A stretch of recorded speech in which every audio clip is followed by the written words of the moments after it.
చేసిన అనుదీప్ కలెక్టర్ హైదరాబాద్ గారితో పాటుగా 1,00,000 మంది పైన ఉద్యోగస్తులు ఈ యొక్క పెద్ద ఉద్యమ కార్యక్రమం లాగా తీసుకొని అందరి సమాచార సేకరణ చేయడం జరిగింది. నిన్న ఆ ప్లానింగ్ డిపార్ట్మెంట్ ద్వారా సబ్ కమిటీకి రాష్ట్రంలో ఎవరెంత అనేటువంటి మాట ఇవ్వడం జరిగింది.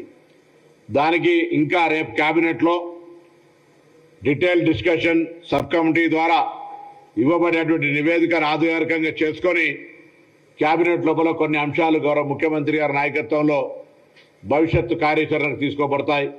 ఇవన్నీ ఎందుకు చెప్తా ఉన్నామంటే కాంగ్రెస్ పార్టీ స్వాతంత్రం వచ్చినప్పటి నుంచి ఇప్పటి వరకు ఏదైనా చారిత్రాత్మకమైన విప్లవాత్మకమైన నిర్ణయం బలహీన వర్గాల పక్షాన తీసుకుంది అంటే అది కాంగ్రెస్ పార్టీ మాత్రమే. ఇప్పుడు కూడా రాహుల్ గాంధీ గారి ఆదేశాల మేరకు ఏఐసిసి అధ్యక్షుడు మల్లికార్జున ఖార్గే గారి ఆదేశాల మేరకు రాష్ట్ర నాయకత్వం ఎన్నికల ముందు చెప్పినట్టుగా ఎన్నికల్లో ప్రజల ఆశీర్వచనం మేరకు ప్రజాపాలన కింద అధికారంకి వచ్చిన ఈ ప్రభుత్వం కుల సర్వేకు సంబంధించినటువంటి అన్ని న్యాయపరమైన శాస్త్రీయంగా వాస్తవికంగా క్షేత్రస్థాయిలో ప్రతి ఇంటికి పోయి ఈ యొక్క సమాచార సేకరణ చేసే కార్యక్రమం జరిగింది. 96.9%. కొంతమంది అక్కడనో ఇక్కడనో సోషల్ మీడియాలో ట్విట్టర్లో పెడతా ఉన్నారు మా దగ్గరికి రాలే అని. వారిని ఇప్పటికి కూడా సమాచారం ఇవ్వమని కోరుతాను, ఇబ్బంది లేదు. కానీ చాలామంది పెద్దవాళ్ళు ఎవరైనా మాట్లాడే వాళ్ళు ఒక్కసారి వాళ్ళ ఆత్మ పరిశీలన చేసుకోమని కోరుతా ఉన్నా.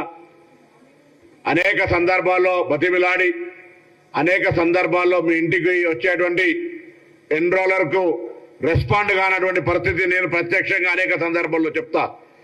ఎవరెవరైతే ప్రధాన రాజకీయ పార్టీల నాయకులు పెద్ద పెద్దలున్నారో కనీసం ఈ రాష్ట్రంలో జరుగుతున్నటువంటి కుల సర్వేకు సంబంధించిన సమాచారం ఇవ్వడానికి కూడా అనేక అంశాలు చెప్పదలుచుకునే రాజకీయం కాబట్టి వాళ్ళందరూ ఒక్కసారి ఆత్మ పరిశీలన చేసుకోమని కోరుతా ఉన్నాం. అయినా ఇప్పటికి కూడా మళ్ళీ మేము చెప్తా ఉన్నాం, తెలంగాణ రాష్ట్ర ప్రభుత్వం పక్షాన తెలంగాణ కాంగ్రెస్ పార్టీ పక్షాన ఎవరైనా ఒక ప్రక్రియ ఒక కాల పరిమితి లోపల ఈ యొక్క సర్వే కార్యక్రమం జరిగింది. అందులో ఎవరైనా మిస్ ఉంటే తదుపరి చాలా సందర్భాల్లో సమయం ఇచ్చినాం. మీ దగ్గర ఉన్న సమాచారాన్ని సమాచార సేకరణ నియమించబడ్డ మండల స్థాయి అధికారికి ఇవ్వండి. వాటన్నిటిని ఇన్కార్పొరేట్ చేస్తామని చెప్పినాం. అదేం చేయకుండా సహాయ నిరాకరణలాగా కనబడకుండా చేసి ఇవాళ యొక్క ప్రక్రియ మీద ఎవరైనా చేస్తే అది నేరుగా బలహీన వర్గాల మీద దాడి మాత్రమే మాట మనం చేస్తూ ఉన్నాం. ఈరోజు మా ప్రభుత్వం తీసుకుంటున్నటువంటి నిర్ణయాన్ని కాంగ్రెస్ పార్టీగా స్వాగతిస్తూ ఉన్నాం, సమర్థిస్తూ ఉన్నాం. నేను మిగతా రాజకీయ పార్టీల స్టాండ్ కూడా కోరుతా ఉన్నా. తెలంగాణ ప్రభుత్వం పక్షాన జరిగినటువంటి కుల సర్వే ప్రజాస్వామికంగా ఆ వర్గాలకు ఎవరెంతో వారికెంతో న్యాయం జరిగే విధంగా మీ రాజకీయ పార్టీ అభిప్రాయాన్ని చెప్పాలని కోరుతా ఉన్నాం. రేపు సభలో కూడా మీరు ఈ సందర్భంగా నిజంగా మాటలకి పరిమితం కాదు, బలహీన వర్గాల అభ్యున్నతి నిజంగా కావాలని వాస్తవికంగా కోరుకుంటే మీరు మీ యొక్క అభిప్రాయాన్ని బేషరతుగా చెప్పమని కోరుతా ఉన్నాం. ఒక బలహీన వర్గాల నాయకుడిగా మాటలకి పరిమితమై ఎదుటి వారిని విమర్శించడానికి ఉపయోగించుకొని అధికారంలో ఉన్నప్పుడు న్యాయం చేయక రాజకీయ పార్టీగా ఇప్పుడు కూడా మీ దాంట్లో ఉన్నటువంటి వాటికి న్యాయం చేయక మాట్లాడితే ఎవరు చూస్తూ ఊరుకోవడానికి లేరు. బీసీలకు ఇన్ని సంవత్సరాల తర్వాత ఒక మార్గదర్శకత్వం వస్తా ఉంది. కాంగ్రెస్ పార్టీ నాయకత్వంలో న్యాయం జరగడానికి దాన్ని ఎవరు అడ్డుకున్నా ఎవరు ఊరుకోవద్దని మాట సందర్భంగా కోరుతా ఉన్నా.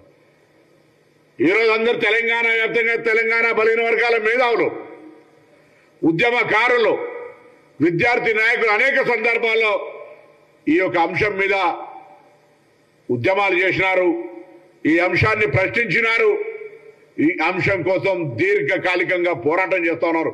ఇలా వారందరూ కూడా అభినందన తెలియజేస్తా ఉన్నా. ఈ యొక్క ఉద్దేశాన్ని, ఈ కాజును, ఈ ఆకాంక్షను బతికించి ఇలా ఈ ప్రభుత్వాలు ఈ కార్యక్రమం చేపట్టే దిశగా చేపట్టిన మీ పోరాటానికి నేను హృదయపూర్వకంగా అభినందనలు ధన్యవాదాలు తెలియజేస్తా ఉన్నా.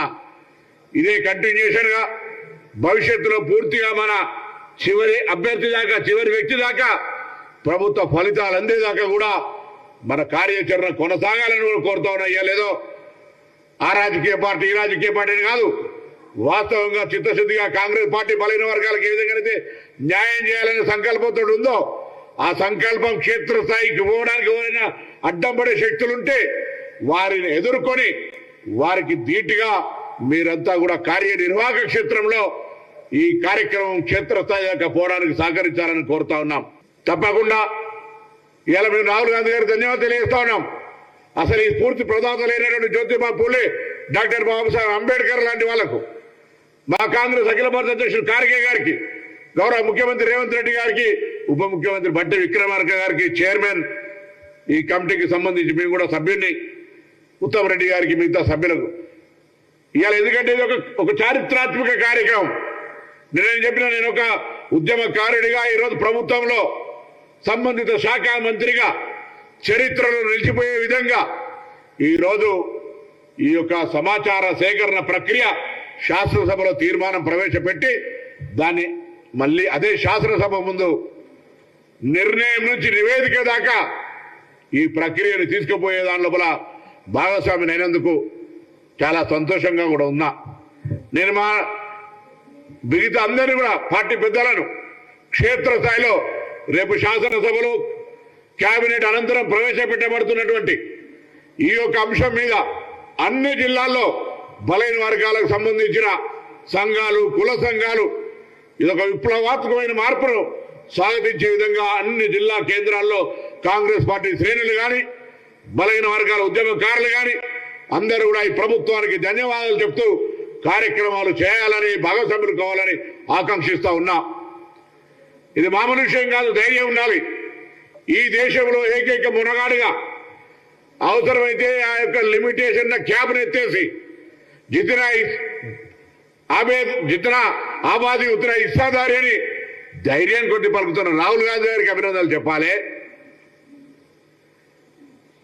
అటువంటి కార్యక్రమాన్ని క్షేత్రస్థాయి దాకా తీసుకుపోయే బాధ్యతను తీసుకున్నటువంటి రాష్ట్ర ప్రభుత్వానికి, ముఖ్యమంత్రికి, మిగతా వాళ్ళందరికీ ధన్యవాదాలు చెప్పాలి. కాబట్టి దయచేసి ప్రతి ఒక్కరు కూడా ఈ అంశాన్ని అట్టినే ఏదో ఇలా ఒక రోజు చారిత్రాత్మక నిర్ణయం కాబట్టి వదిలిపెట్టేది లేదు. ఇవ్వాలటి నుంచి ప్రారంభమైన ఈ కార్యక్రమం చివరి అట్టడుగు వర్గంలో ఉన్న వ్యక్తికి న్యాయము, లాభం చేకూరేదాకా మన యొక్క కార్యాచరణ కొనసాగాలని ఆకాంక్షిస్తా ఉన్నా. ఇలా మరొకసారి హృదయపూర్వకంగా తెలంగాణ ప్రభుత్వానికి, బలైన వర్గాల కాంగ్రెస్ పార్టీగా, ఇలా ఓబీసీసీల అధ్యక్షుడిగా వారు కూడా వారి కార్యాచరణ కార్యక్రమం రూపొందిస్తారు. అన్ని జిల్లా శాఖలు కూడా వారు చెప్తారు.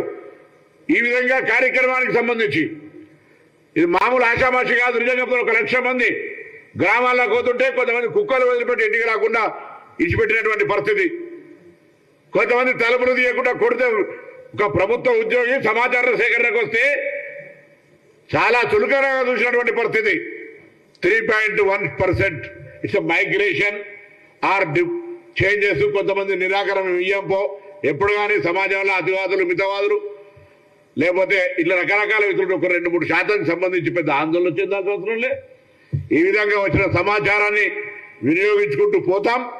ఇది గతంలాగా హిడెన్ ఎజెండా కొరకు అల్మార్లో పెట్టేది, ఫ్రిడ్జ్లో పెట్టేది కాదు. ఇది పబ్లిక్ డొమైన్లోకి వస్తుంది. దాని ప్రకారంగా వాళ్ళకు కూడా ఎవరు ఎంత ఉందో తెలుస్తుంది. దాని ప్రకారంగా వాళ్ళ కార్యక్రమాలు, కార్యాచరణ కొనసాగుతుంది. ఇది అందరూ కూడా స్వాగతించాలి. ఏదైనా సలహా సూచన ఇస్తే తప్పకుండా మా పార్టీ కానీ, ప్రభుత్వం కానీ తీసుకోవడానికి సిద్ధంగా ఉన్నది.